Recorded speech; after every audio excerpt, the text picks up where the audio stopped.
Nigeria has been named as one of the most dangerous countries to live as a Christian, and United States is angry for Tinubu has been soliciting help from these 4 countries, and those 4 countries, you're not going to hear it from my mouth. Just watch this video.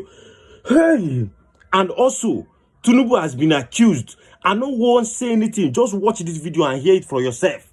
200 American troops are headed to Nigeria to help stop the killing of Christians by Islamist militants. President Trump promised to protect Christians and others under persecution and execution there last year when he designated Nigeria a country of particular concern over the attacks and mass killings and kidnappings. Earlier this week, Congressman Riley Moore was in focus.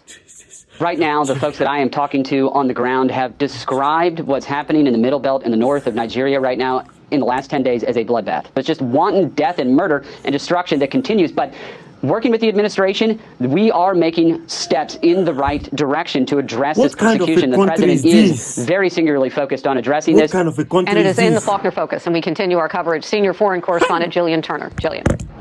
Good morning to you, Harris. President Trump is accusing Nigeria's government of complete and total failure to protect its own citizens from terrorist attacks. So now the Pentagon is deploying, as you mentioned, U.S. service members in the hopes that those troops can help Nigeria's military to help its own people. There are 200 troops, as you mentioned, who are going to be deployed to Nigeria. They are going to work hand in glove with a very small U.S. footprint already there on the ground.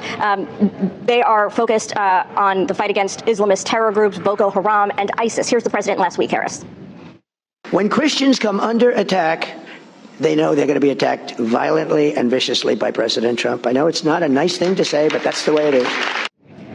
Nigerians have been hit by a series of deadly attacks in 2026 so far. Militants regularly raiding markets, villages, churches, schools all across the country. More than 240 people have been killed so far. This U.S. troop deployment follows, as you mentioned, the designation of Nigeria as a country of concern in October. Back then, President Trump cited the killing of 3,100 Christians known last year, as well as joint U.S.-Nigerian strikes on terror targets on Christmas Day. The U.S. envoy for religious freedom says that terror groups are actually getting a helping hand, unfortunately. Take a listen. Nigeria is now the deadliest place on the planet to be a Christian. At the same time, the Nigerian government is seeking and receiving support from countries I previously named: China, Russia, Turkey, and Saudi Arabia. I wonder why. It's really interesting, Harris, to look at the demographics of African nations writ large, because nearly half of the entire continent today actually identifies as Christian. This is a huge demographic change from 50 years ago, 100 years ago. It was less than 9% of people in the country.